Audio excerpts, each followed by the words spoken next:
Hey babe, um, I said some things last night that, were maybe inflammatory and accusatory, definitely accusatory. And, I would never dream of, openly making such accusations. I mean,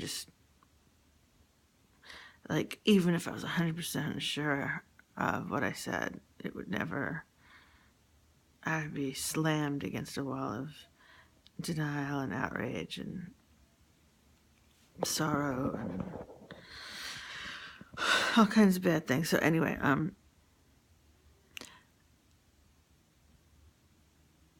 I the only thing I don't know if what I said was true. I don't.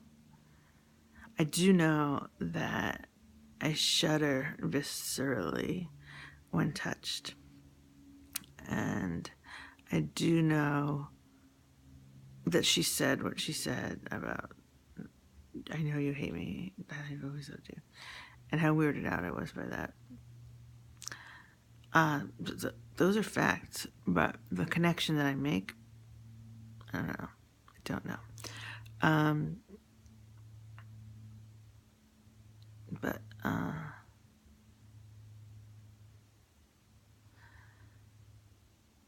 I do feel it's like there's this darkness there, and my whole family, like um, Danny, Danny being total black sheep, and he is a pathological liar and drug abuser, substance misuser.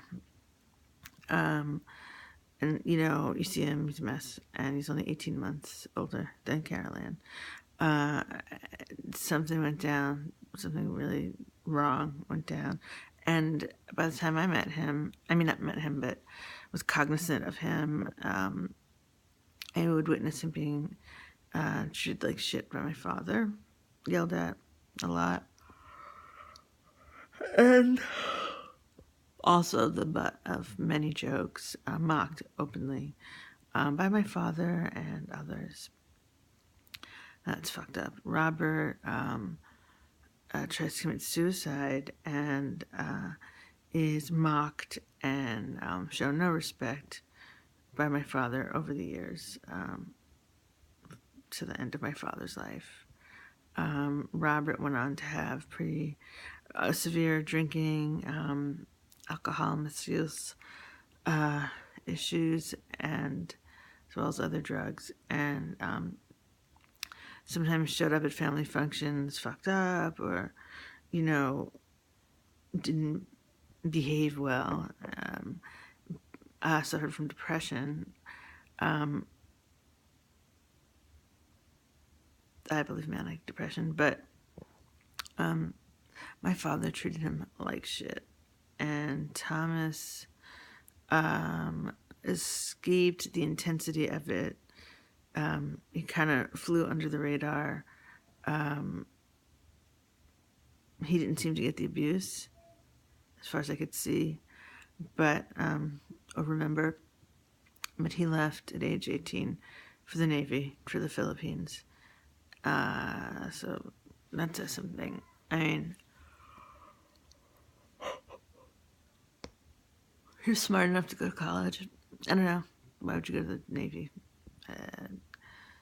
To get away. That's why, I think. And I remember back in my teens, especially thinking, why is Daddy so much nicer to the girls in the family than the boys? But now I think about it, he was not so nice to the girls. I mean, my adult's perspective is like, but still, like incest. I can't say. I have suspicions about big black cock brother Thomas, of course, uh, and my sister, and it's just the kind of gut feeling. Oh, and they're looking at my tits all the time. being treated objectively and sexually, like gazed at sexually. That's completely fucked up. And that disturbed me so much.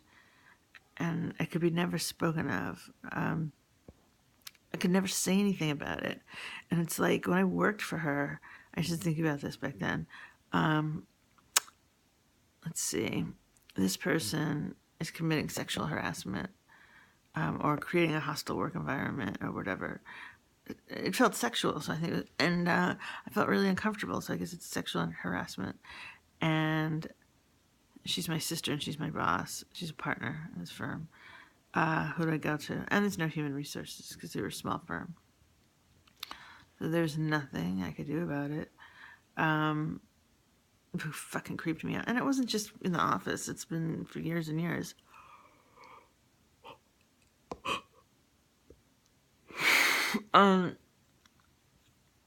So, boundary problems, weird sexual things, but not necessarily overt incest. But maybe, I don't know.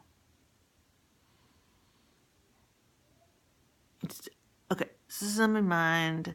I started feeling bad that I sent that to you last night. Like, maybe I'm just, I don't know, I'm going too far, what I'm saying. And then this morning, after you texted, and all day, I've been like thinking about your, sorry, I don't know why it changed.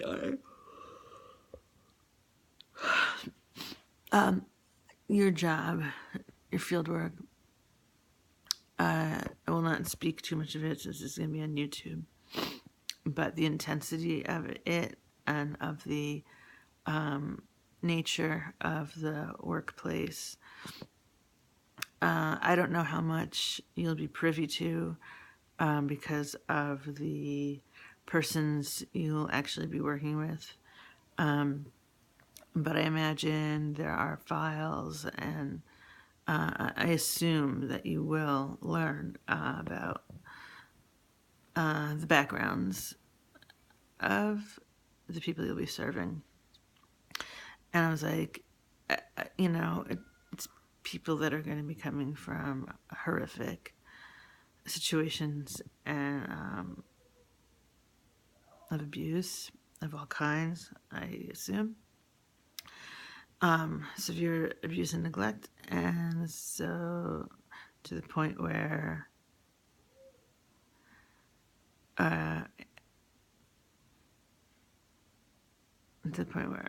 there needs to be escape. So I feel like a damn fool. Like, I'm still a middle-class girl, still a white girl, woman, and grew up.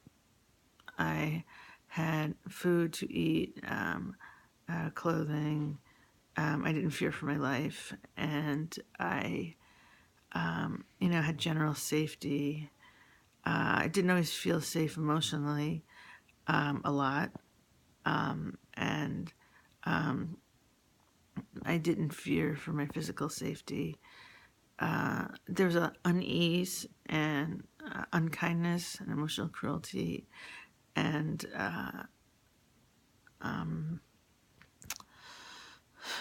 there's abuse. There's verbal, emotional abuse, and each one of my siblings has manifested it in different, pretty intense ways, except Jacqueline, who left home at 18 also, and moved far away. But, so I feel like I've always felt this way every time I'm in therapy. Like, I have these problems, or I come from this background, but I personally know people who suffered so much more. Denise comes to mind. And then when I think of the world, people, Americans and people from other countries, I mean, just like anybody anybody who has been hurt more than I have, I feel like my hurt does not count or it's trivial. And I really feel that. Like, at the same time, I feel like I've gone insane over the way I was treated and what I witnessed my siblings being treated, and witnessing my sister being treated like this unimpeachable goddess. My father, if she asks you to do something, you do what she says because of all she's done for you. And I couldn't even think of that. I couldn't think of anything that she'd done for me. So that environment was pretty toxic and did a number on me, and for sure. And I suffered, continue to suffer, even without thinking about the past, which I have been doing lately a lot, but it's like it's got its grips on me. But even with that, and that fucking sucks, I still feel like it's that important compared to these other people. For instance, the people you're working with. For instance, people I've known seriously. For instance, people that were in concentration camps or currently in internment camps, refugees, you name it. You name it, anyone on earth has suffered starvation, torture. I just feel my white privilege is like my white privilege problems are not really that significant. I don't know how to work through that. So, I don't know. For some reason, it was like the drama of what I was trying to say last night. I mean, I felt it last night. I was like, a horror. And nothing I said was untrue. But the connections I made were just connections I was making up. And it's like, I mean, it's connections that I felt. But I just don't know if it's true. And I can't go back in the past and find out these things. I can't find out from her, and I'll never know. And come on now, let's move on. I don't know, I'm rambling here. I'm just rambling. But nonetheless, even if what I say is completely bogus, or just making it out, just making it worse than it is, I still have this strong urge to cut off relations with her. Like, really make a break. And like Paul's like, just, I think I've probably said this, like, just pull away, don't accept invitations, don't invite, blah, blah, blah, and then get the fuck out to Oregon. Like, it makes sense. It's just like, that way there's no drama. And there'll be some drama, but not the, like, massive drama. But I this desire to say to her, like, you have hurt me so many times. You've been grotesque toward me many times. I can give you examples or offer examples, and like, it's over between us. I don't want you or your money in my life. But then saying that's a big thing. Maybe I should just slip away from her. Would you even know this? Okay. I